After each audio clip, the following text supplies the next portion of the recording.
Hello everyone, welcome back to ninja prep. This is Kapil Goyal, your educator and mentor for PG physics. तो semiconductor physics हमारा topic चल रहा है। एक lecture हम ऑलरेडी डिस्कस कर चुके हैं जिसके अंदर हमने बेसिक चीजें डिस्कस की, लाइक मोबिलिटी क्या होता है, उसके अलावा जो एनर्जी बैंड के अकॉर्डिंग क्लासिफिकेशन है सेमीकंडक्टर का वो कैसे किया जाता है, मेटल का क्लासिफिकेशन किस तरह से होता है। आज उसी चीज को कंटिन्यू करते हुए कुछ और बेसिक चीजों को हम डिस्कस करेंगे। जैसे कि सबसे पहले हम शुरुआत करेंगे ड्रिफ्ट वेलोसिटी से। जब हमने मोबिलिटी का फॉर्मूला पढ़ा था तो वहां पर हमने ये जाना था कि मोबिलिटी किसके बराबर है, वो drift velocity upon electric field के बराबर है। फिर हमने ये भी जाना था कि टेम्परेचर बढ़ने पर मोबिलिटी डिक्रीज होती है। तो सबसे पहले हम ड्रिफ्ट वेलोसिटी को डिस्कस करेंगे, फिर हम रेजिस्टिविटी, कंडक्टिविटी को डिस्कस करेंगे। ठीक है, तो हमने ये जाना था पिछले लेक्चर के अंदर कि मोबिलिटी बराबर होता है drift velocity upon electric field intensity. तो वहां से ही इस फॉर्मूला को लिखा जाएगा या जा सकता है कि वीडी मतलब drift velocity is equals to mu into E, जहां म्यू का मीनिंग होता है मोबिलिटी और ई का मतलब होता है इलेक्ट्रिक फील्ड। अब तुम्हें एक ग्राफ दिखाया गया है, ये ग्राफ किसके बीच में है, ये मोबिलिटी और इलेक्ट्रिक फील्ड इंटेंसिटी के बीच में है। वाई एक्सिस के ऊपर है मोबिलिटी और इलेक्ट्रिक फील्ड है एक्स के ऊपर। सबसे पहले इस ग्राफ से क्या देखने को मिल रहा है तुम्हें, जब इलेक्ट्रिक फील्ड की वैल्यू लो है, लो का मतलब जब इलेक्ट्रिक फील्ड की वैल्यू 10 पावर 3 वोल्ट पर मीटर से कम है, तो उस केस में मोबिलिटी ऑलमोस्ट कांस्टेंट है, यानी कि मोबिलिटी की वैल्यू में कोई चेंज नहीं है। जब इलेक्ट्रिक फील्ड की वैल्यू 10 पावर 3 से 10 पावर 4 वोल्ट पर मीटर तक जाती है तो मोबिलिटी जो है वो डिक्रीज करना स्टार्ट कर देती है। और मोबिलिटी और इलेक्ट्रिक फील्ड के बीच का जो रिलेशन है वो क्या आता है कि म्यू प्रोपोर्शनल टू 1/√E। और जब इलेक्ट्रिक फील्ड की वैल्यू 10 पावर 4 वोल्ट पर मीटर से ज्यादा होती है और कहाँ तक जाती है, 10 पावर 7 वोल्ट पर मीटर तक जाती है, उस केस में मोबिलिटी प्रोपोर्शनल हो जाता है 1/E के, यानी कि इनवर्सली प्रोपोर्शनल हो जाता है इलेक्ट्रिक फील्ड के। और जैसे जैसे हम इलेक्ट्रिक फील्ड की वैल्यू बढ़ाने लगते हैं वैसे वैसे मोबिलिटी डिक्रीज हो रहा है।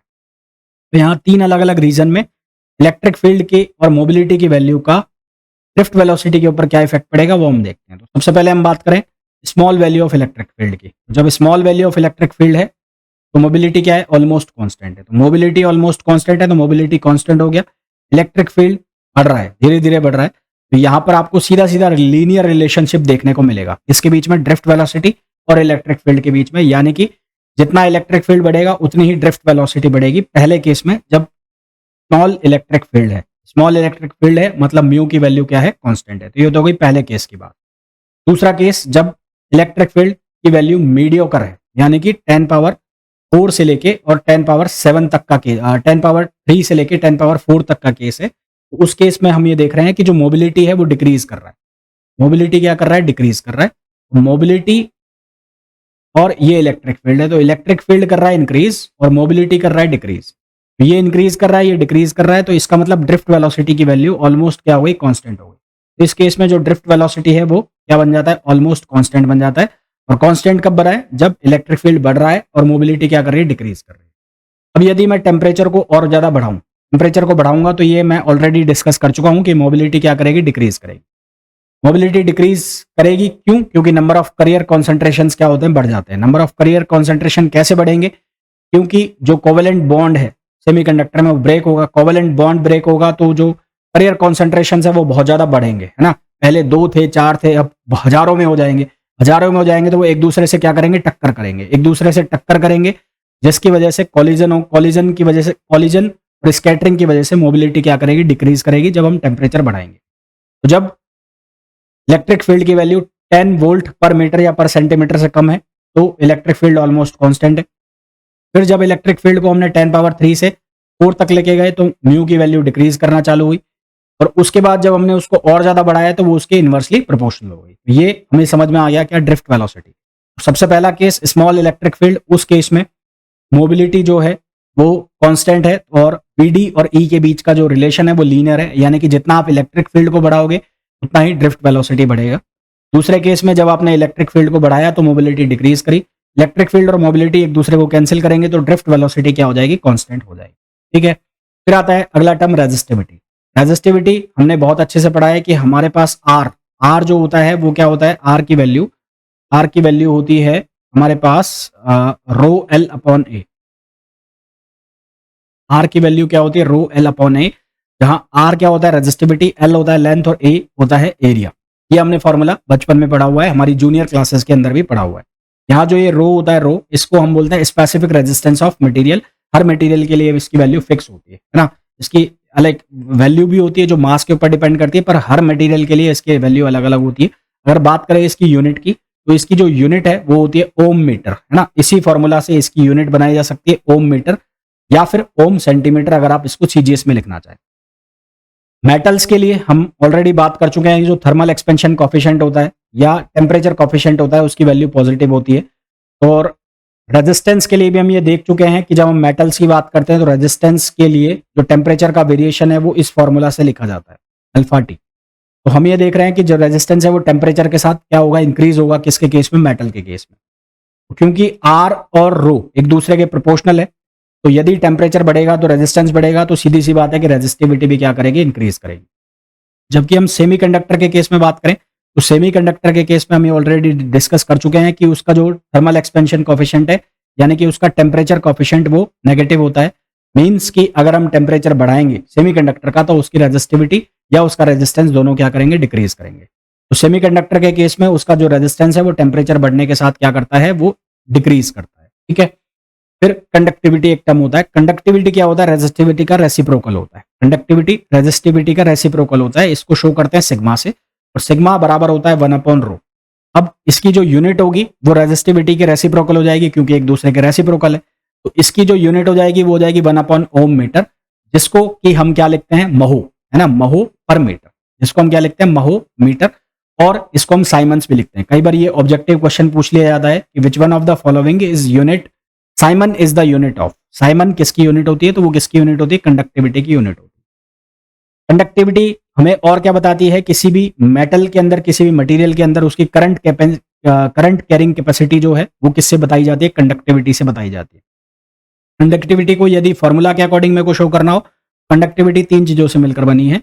एक है करियर कॉन्सेंट्रेशन, एक है चार्ज और एक है मोबिलिटी। यहाँ पर करियर कॉन्सेंट्रेशन है जो वो वेरिएबल होता है, चार्ज जिसकी वैल्यू फिक्स होगी, और मोबिलिटी जिसकी वैल्यू वेरिएबल होगी। दो चीजें वेरिएबल होती है, करियर कॉन्सेंट्रेशन और मोबिलिटी। इसका मतलब हम कह सकते हैं कि कंडक्टिविटी दो चीजों के ऊपर डिपेंड करती है, एक करियर कॉन्सेंट्रेशन और दूसरा मोबिलिटी। तो हमारे पास दो तरह के चार्ज करियर है, एक है हमारे पास होल्स और एक है इलेक्ट्रॉन्स। तो यदि मैं इलेक्ट्रॉन्स के लिए उसकी कंडक्टिविटी लिखूं तो क्या लिखा जाएगा? N. N stands for carrier concentration of electrons, Q मतलब चार्ज और म्यू एन मतलब मोबिलिटी ऑफ इलेक्ट्रॉन्स।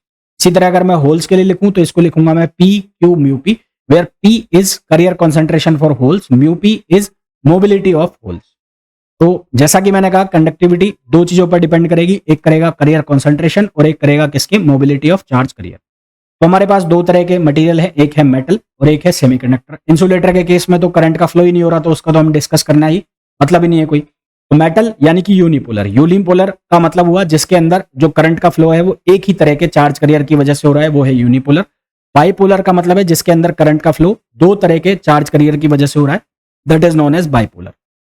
तो मेटल जो होता है वो होता है यूनिपोलर, यानी कि इनके अंदर जो फ्लो है वो एक ही तरह के चार्ज करियर यानी कि फ्री इलेक्ट्रॉन्स की वजह से होगा। तो मेटल्स के अंदर टेम्परेचर बढ़ने पर उसकी कंडक्टिविटी डिक्रीज होती है, हम ऑलरेडी डिस्कस कर चुके हैं। ये हमने इसके पहले वाले लेक्चर में ऑलरेडी डिस्कस किया था कि टेम्परेचर बढ़ेगा तो मेटल के अंदर उसकी जो कंडक्टिविटी है वो डिक्रीज करेगी। रीजन बीइंग कि टेम्परेचर बढ़ने पर रेजिस्टिविटी बढ़ती है, ये हमने डिस्कस किया, और जो कंडक्टिविटी है वो रेजिस्टिविटी का रेसिप्रोकल होती है, इसलिए टेम्परेचर बढ़ेगा तो जो कंडक्टिविटी है वो डिक्रीज करेगी। फिर हमने ऑलरेडी डिस्कस किया था कि मेटल के लिए उसका जो फ्री इलेक्ट्रॉन कंसंट्रेशन है वो टेम्परेचर से इंडिपेंडेंट होता है। तो मेटल के लिए उसका जो फ्री इलेक्ट्रॉन कंसंट्रेशन है वो टेम्परेचर से इंडिपेंडेंट होता है। तो मेटल के केस में हमने भी बात किया था कि टेम्परेचर बढ़ेगा तो उसका जो मोबिलिटी है वो डिक्रीज करेगी। मोबिलिटी डिक्रीज करेगी तो हमारे पास जो फॉर्मूला है कंडक्टिविटी का, किसका? कंडक्टिविटी का फॉर्मूला क्या है? वो है करियर कॉन्सेंट्रेशन, उसके बाद चार्ज और मोबिलिटी। करियर कॉन्सेंट्रेशन तो टेम्परेचर से इंडिपेंडेंट है तो इसका कोई रोल ही खत्म हो गया। तो अब यहाँ पर कंडक्टिविटी सीधी सीधी किस पे डिपेंड कर रही है? मोबिलिटी पे। टेम्परेचर आप बढ़ा रहे हो मेटल में तो उसकी मोबिलिटी क्या कर रही है? डिक्रीज कर रही है। तो इसका मतलब मेटल की जो कंडक्टिविटी है वो टेम्परेचर बढ़ने पर डिक्रीज करती है। तो इसको दो तीन तरीके से आप समझ सकते हैं, जैसा कि मैंने आपको समझाया भी है ना, कि रेजिस्टिविटी कम हो रहा है, टेम्परेचर बढ़ रहा है, रेजिस्टिविटी बढ़ रहा है, इसलिए भी कंडक्टिविटी कम हो रही है, क्योंकि रेजिस्टिविटी और कंडक्टिविटी एक दूसरे के रेसिप्रोकल है। फिर हम बात करें किसके लिए? सेमीकंडक्टर के लिए। सेमीकंडक्टर क्या होते हैं? बाइपोलर, क्योंकि यहाँ पर जो करंट का फ्लो है वो दो तरह के चार्ज करियर की वजह से हो रहा है, इसलिए बाइपोलर है। तो कंडक्टिविटी यहाँ पर एक डिफाइन करेंगे किसकी वजह से, मेजर चार्ज करियर की वजह से, और एक माइनर चार्ज करियर, यानी कि एक होल्स और एक इलेक्ट्रॉन्स, दोनों में से कोई भी मेजर और कोई भी माइनर हो सकता है।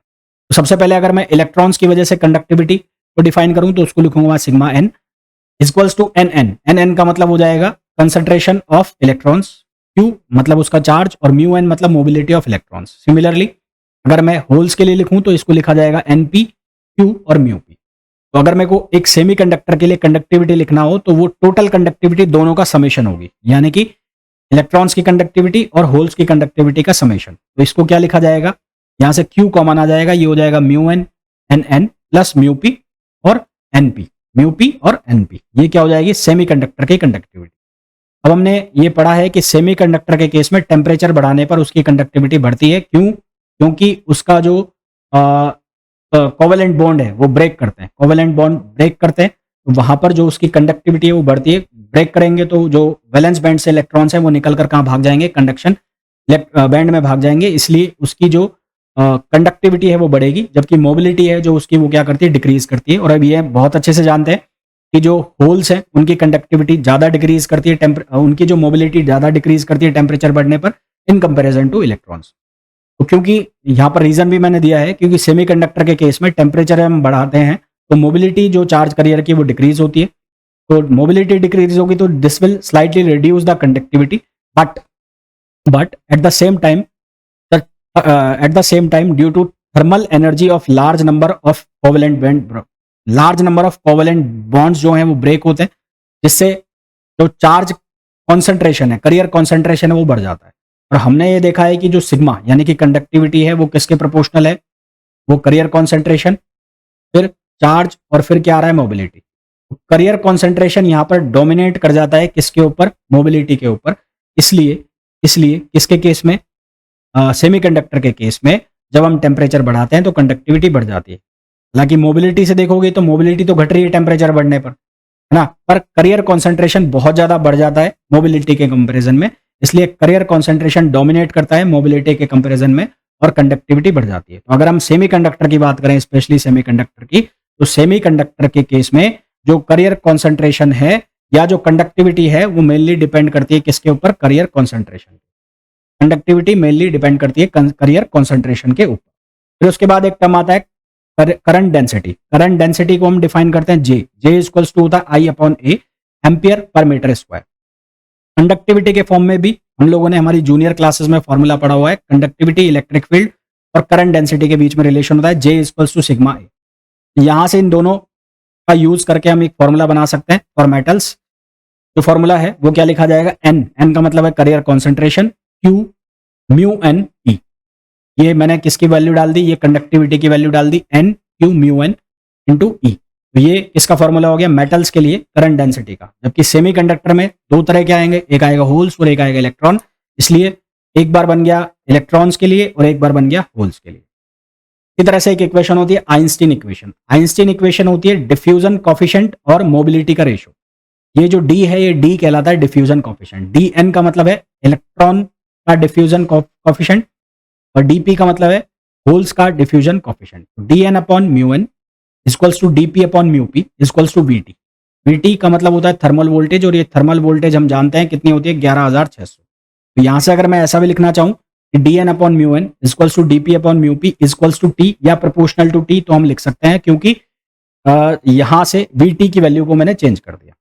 डी क्या कहलाता है, डिफ्यूजन कॉफिशिएंट, और म्यू कहलाता है मोबिलिटी। अब डी अपॉन म्यू जो है वो प्रोपोर्शनल हो रहा है किसके, टेम्परेचर के।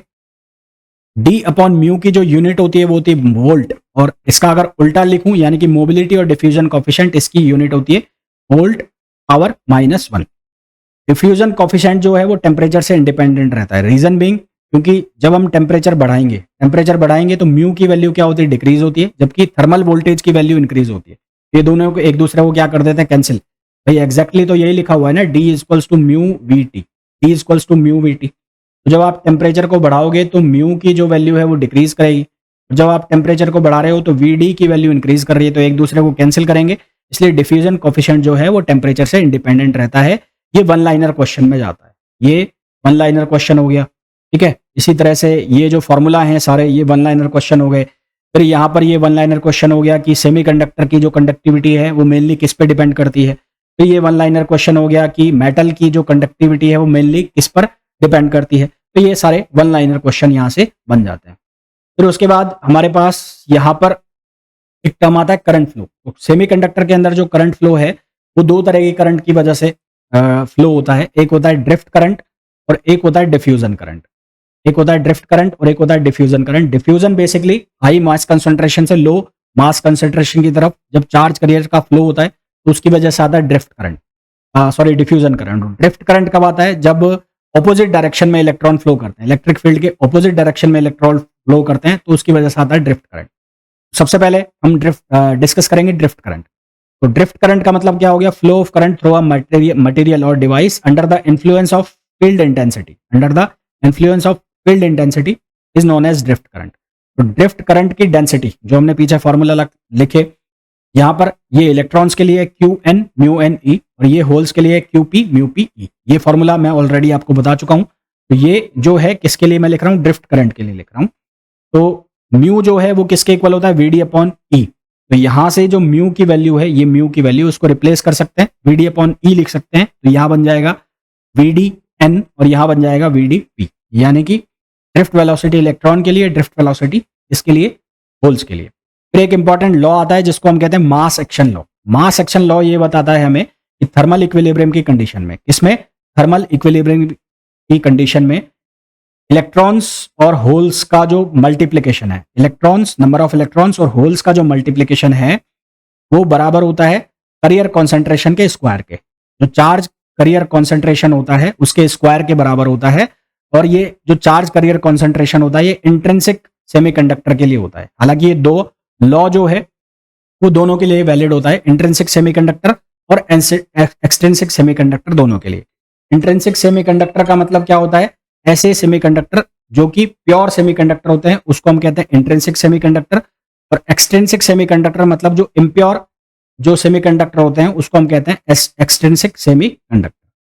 फिर ये जो लॉ है जिसको हम मास एक्शन लॉ बोल रहे हैं, ये मेनली यूज किया जाता है एक्सट्रिंसिक सेमीकंडक्टर में माइनॉरिटी चार्ज कॉन्सेंट्रेशन को पता करने के लिए, माइनॉरिटी करियर कॉन्सेंट्रेशन को पता करने के लिए हम यूज करते हैं किसका? मास एक्शन लॉ का। किसके अंदर? एक्सट्रिंसिक सेमीकंडक्टर के अंदर। अब हमारे पास दो तरह के सेमीकंडक्टर हैं, एक एन टाइप और एक पी टाइप। अभी एन टाइप पी टाइप क्या होता है इनको हम आगे जब चलेंगे जब डिस्कस करेंगे। फिलहाल यहाँ पर इसका यूज है थोड़ा बहुत तो मैं बता देता हूँ।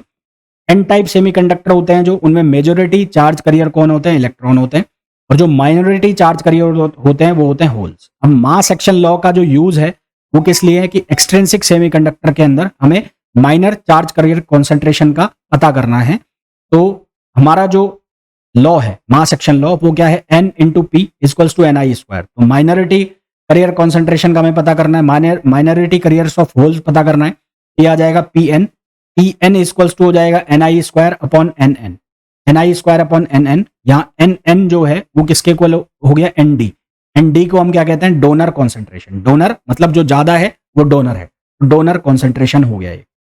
ठीक है, तो पी एन की वैल्यू किसके बराबर हो गई? N I square upon N N. इसी तरह से पी टाइप सेमीकंडक्टर में जो मेजोरिटी करियर्स हो जाएंगे वो हो जाएंगे होल और जो माइनॉरिटी करियर्स हो जाएंगे वो हो जाएंगे इलेक्ट्रॉन्स। तो ये जो मेजोरिटी करियर्स हैं ये किसके बराबर हो जाएंगे? जो पी टाइप होते हैं उनको बोलते हैं हम एक्सेप्टर और जो एन टाइप होते हैं उनको हम बोलते हैं डोनर। तो यहां पर ये जो पी पी है इसको हम लिखेंगे एन ए। एन ए का मतलब होगा एक्सेप्टर कॉन्सेंट्रेशन। क्या लिखेंगे? Acceptor concentration. तो एन पी की वैल्यू किसके बराबर हो जाएगी? N I square upon P P. तो अगर आपने ध्यान से देखा तो माइनॉरिटी करियर कॉन्सेंट्रेशन किसके बराबर है? वो है N I square upon majority carrier concentration. N I square upon majority carrier concentration. जबकि अगर हमें मेजोरिटी करियर कॉन्सेंट्रेशन का पता करना है तो वो किसके प्रोपोर्शनल होती है? डोपिंग के। जिसकी ज्यादा डोपिंग कर दी उतना ही ज्यादा मेजोरिटी करियर कॉन्सेंट्रेशन बढ़ जाएंगे। डोपिंग क्या होता है? डोपिंग का मतलब होता है कि जो इंट्रिंसिक सेमीकंडक्टर होते हैं जो कि हमारे काम के नहीं होते हैं, जब वो प्योर स्टेट में होते हैं तो वो उनकी कंडक्टिविटी ना के बराबर होती है। तो उनकी कंडक्टिविटी को बढ़ाने के लिए हमें उसमें इम्प्योरिटी मिलानी पड़ती है। तो to add the process to add the impurity in a intrinsic semiconductor is known as doping. उसको डोपिंग कहा जाता है। खैर आगे जब हम बढ़ेंगे तो डोपिंग को भी हम डिस्कस करेंगे। तो ये क्या क्या डिस्कस किया हमने डिस्कस किया कंडक्टिविटी को, हमने डिस्कस किया ड्रिफ्ट करंट को, हमने डिस्कस किया करंट डेंसिटी को, डिफ्यूजन कांस्टेंट को, है ना। और ये सारी चीजें हमने डिस्कस की, इनके फॉर्मूला भी हमने डिस्कस किए। अब हम कुछ बेसिक क्वेश्चंस लेते हैं। उन क्वेश्चन से आपके जो ये फॉर्मूला है ये भी थोड़े बहुत क्लियर हो जाएंगे और बेसिक कॉन्सेप्ट्स भी क्लियर हो जाएंगे। जैसा कि पहला क्वेश्चन है, पहले क्वेश्चन में बोला गया drift velocity of hole under a field gradient. Field gradient की वैल्यू है 100 वोल्ट पर मीटर, यानी कि आपको ई की वैल्यू दी है, ई की वैल्यू है 100 वोल्ट पर मीटर। आपसे पूछा है म्यू, म्यू जो है वो किसके बराबर होता है, वीडी अपॉन ई। अब वीडी की वैल्यू कितनी है, यानी कि ड्रिफ्ट वेलोसिटी की वैल्यू है 5 और ई की जो वैल्यू है वो आपको दी हुई है 100। तो यहां से ये आंसर आ गया हमारे पास 0.05 कितना हो गया, मीटर स्क्वायर पर वोल्ट सेकेंड, मीटर स्क्वायर पर वोल्ट सेकेंड। नेक्स्ट जो क्वेश्चन है उसमें हमें बोला गया है the career mobility in a semiconductor. Mobility हमें डिफाइन है, मोबिलिटी की वैल्यू कितनी है 0.4 मीटर स्क्वायर पर volt second. It's diffusion coefficient, temperature हमें दिया है, टेम्परेचर कितना है 300 केल्विन, तो 300 केल्विन टेम्परेचर हमें दिया हुआ है 300 केल्विन। हमें डिफ्यूजन कॉफिशिएंट पूछा हुआ है, तो डिफ्यूजन कॉफिशिएंट किसके बराबर होता है, म्यू इंटू वीटी। तो डी की वैल्यू कितनी हो जाएगी, म्यू की वैल्यू कितनी है 0.4, वीटी किसके बराबर होता है टी अपॉन 11 600। तो यहाँ टी की वैल्यू डाल दो, तो ये हो गया 0.4 इंटू 300 अपॉन 11 600। इसको जब हमने सिंप्लीफाई किया तो हमारे पास आंसर आएगा 0.0104 मीटर स्क्वायर सेकेंड। ये क्या हो गया, ये हो गया हमारे पास डिफ्यूजन कॉफिशिएंट। नेक्स्ट क्वेश्चन पे आइए। नेक्स्ट क्वेश्चन में बोला है, इस तरह के क्वेश्चन ज्यादा पूछे जाते हैं एग्जाम्स में। A sample of N type semiconductor has electron density. Electron density की वैल्यू हमें दी हुई है 6.25, यानी कि ये वैल्यू हमें दी हुई है इलेक्ट्रॉन डेंसिटी एनडी की वैल्यू, एनडी की वैल्यू हमें दी हुई है 6.25 इंटू 10 पावर 18 पर सेंटीमीटर क्यूब।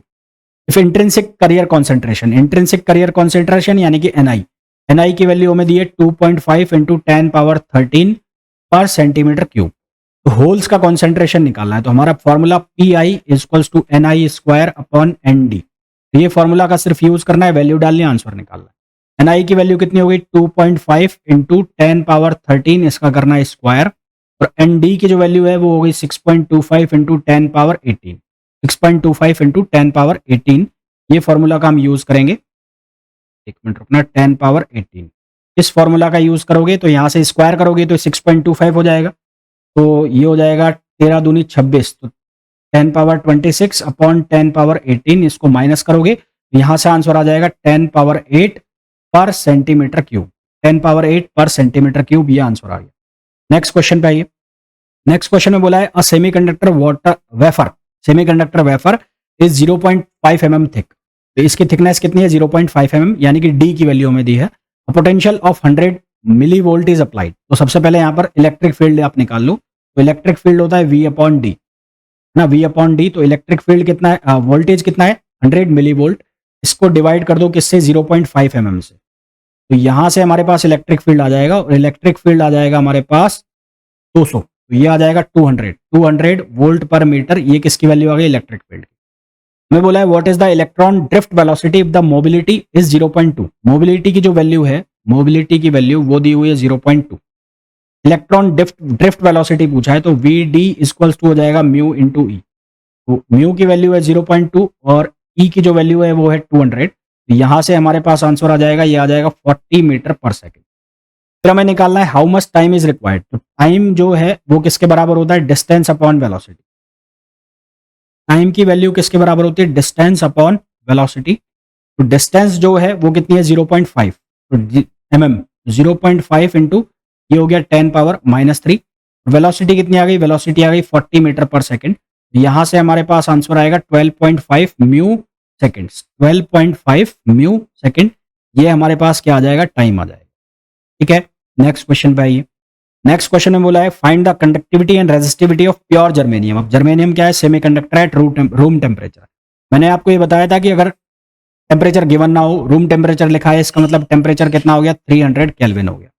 तो सबसे पहले कंडक्टिविटी अगर आप निकालोगे तो कंडक्टिविटी का फॉर्मूला क्या हो जाएगा, यहाँ पर हमें जो कॉन्सेंट्रेशन है वो सेम दिया हुआ है, इलेक्ट्रॉन्स के लिए भी होल्स के लिए भी। तो हमारे पास जो फॉर्मूला होता है वो फॉर्मूला तो ये होता है कि एन एन और म्यू एन इज प्लस ये होता है एन पी म्यू पी और इंटू क्यू।